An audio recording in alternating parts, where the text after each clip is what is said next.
Welcome to your Cochrane Right Now. This is a weekly podcast all about the best town in the world, Cochrane, Alberta. As always, I'm Eric Ruddle, joined by Lauren Meister. And Lauren, do you think we should have a rally against Netflix in town? Should we really start spreading the news that maybe if all 37,000 of us cancel our Netflix subscription, they'll actually show up? Like, where are you, Netflix? Season 2, My Life with the Walter Boys. Come on. I don't think that they would even notice if 37,000 people cancel their subscriptions. That's probably just like nothing to them. I am still crossing my fingers that they're still going to come to town. So, of course, they have been filming season 2 in southern Alberta. Yes. They've gone to Chestermere, to Calgary, to High River, other parts of southern Alberta. And we're still waiting for them to come to Cochrane. Season 1, so many scenes were filmed here in Cochrane. I mean, they were historic downtown. They were over at the Ranch House. They were in Glenbow along the pathways. My big question is, though, I mean, are the characters from the show moving? Like, they kind of need these key locations from very key locations from season 1 to continue on for season 2. So they've shot the show, which actually was one of Netflix's biggest show debuts ever. So far for season 2, they've shot in Chestermere, in Okotoks, in High River, in Calgary, of course, and in Kananaskis. They were in the high schools in Chestermere and Okotoks. Maybe they just aren't going to really focus on like the home life that showcased Cochrane so well. But anyway, we're mad. We are canceling Netflix. So the last day for shooting is November 15th, which as of right now, that is Thursday. Today's the 8th. The 8th. So we still have a few more days. I don't think it takes them very long to roll into town and set up shop. And we were thinking maybe they did it on the secret download, but last time they were here, probably 15 to 20 production trucks alone, especially in like Glenbow. That neighborhood was alight with attention. Yeah, they shut down streets. I mean, and for sure, for something this large of a scale, they do usually make a presence. There's usually somebody posting to social media saying, hey, what's going on? What's happening here in town? My street's blocked. We got camera crews. So it would be pretty odd that we wouldn't have heard about it. Yeah, well, we don't even need Netflix to be famous. We did it ourselves because have you seen Cochrane's new crosswalk at the Cenotaph? This has gotten almost national praise across the board, and it is incredible. It is. It's beautiful. It's being well received. Yes. You and I had the opportunity to go check it out yesterday morning. The paint was barely dry. It was just done the night before. And of course, it leads up to the Cenotaph. Just days before Remembrance Day is going to be happening. Of course, the service is there. But we actually had the opportunity to chat with some folks over at the Legion, also some retired veterans as well. And they were doing the Poppy campaign over at the different locations here in Cochrane. And it was really cool just kind of hearing their perspective on it as well. And one veteran in particular who served in the Navy, he was loved it, absolutely loved it. So really encouraging to hear that people are really loving this idea. And what hit me was obviously our weather's all over the place, so it was almost a game time call. We didn't know it was being painted until somebody came into the building like, oh, hey guys, have you seen they're painting something along Main Street there? Really, only a select group of people knew this was an idea.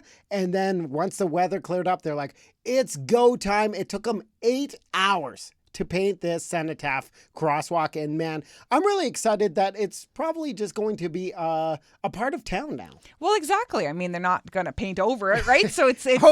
Yeah. Exactly. It's there permanently. Yeah. I'm sure eventually they'll have to touch it up to make the paint fresh again and whatnot. But yeah, it looks wonderful. Of course, it's a great tribute, a great reminder, I think. And I think that, it's something to be celebrated. So there's, of course, a rentable e-scooter program here in town. Now that's November. They have gone to bed, Bird scooters, but we got to chat with Bird about the stats. And it turns out Cochranites are obsessed with e-scooters. Over 10,000 rides just in probably a 4-month span? Yeah, I mean, our warm months, really, there's not very many of them. That is incredible when you think about how many people are hopping on those scooters. And even when you and I had the chance to chat with the spokesperson from Bird, he said that most people who are using them, they're using them multiple times. Yeah. That's how popular the scooters are. People like the alternative way of, getting around Cochrane. Yeah, 1 in 4 people who ride those scooters rode them over 50 times in 1 year. And he gave like a stat of Cochranites alone have ridden around the world in kilometers just in the 2 seasons they've been here. Wow. So honestly, it shows you that this service is well needed, especially look at our pathway system. Exactly. Look at our hills. There's been times where I'm starting to hike up a hill. I'm like, well, maybe I'll just rent a scooter and just go up the hill and be like, that was a solid 30 seconds worth my dollar. That's exactly it. I mean, downtown Cochrane's in a valley, right? And a lot of the newer homes are not in the valley. So it is a trek to get back home once you come into central Cochrane. So what was really cool too, I thought that they're looking at expanding services, adding more scooters in the future and maybe even some e-bikes as well, which is really, really cool. Oh yeah, e-bikes are so popular here. And one of the services who we don't have anymore did do e-bikes for 1 season. And yeah, myself, I can't really afford a full-on e-bike. So just throwing a couple of bucks down for a ride with the fam sounds pretty good, right? And we're still kind of in the fallout of Halloween. My kids still jamming candy into their face. And we got some results actually from one of the biggest haunted houses here in Cochrane. It took them about an entire week to count not only the people who came through, but the donations he got. Incredible. So collecting an extra 500 pounds of food that evening. And so where was this one? This was up in River Heights. So it was Gary. Yeah. So he completely transformed his home to an asylum. And you and I can attest to the fact that this is creepy. He goes all out. It's his garage. It's kind of like his front entrance as you walk into his house, and then also his backyard. There's 3 different levels of scary. You can kind of choose your level of scary, or you could do the whole thing if you want to experience all the levels. But he does this every single year. This is his 8th year, and he does this because, he loves Halloween. He loves to scare people, but he wants to collect donations for the Veterans Association food bank. Nice. But he had how many people? 500 people come through his door. 500 people and over 500 pounds raised, plus $200 cash raised. And what I love so much about this is obviously Gary loves Halloween. So we were going through the house, and at one point in his garage there was fog coming in off the roof, and we're like, wow, that must take time to set up. And he's like, no, I got it plumbed in. Well, not got it. He plumbed it in. Oh, he plumbed it in. Yeah, he's like, I just plumbed in the fog to come through. And I was like, that's really cool. But also, is that safe? Are you just breathing? Yeah, it was in his garage, to be clear. And I was like, he's like, it's fine. It's not going into my house. I'm not breathing in fog. We're good. Everything's safe.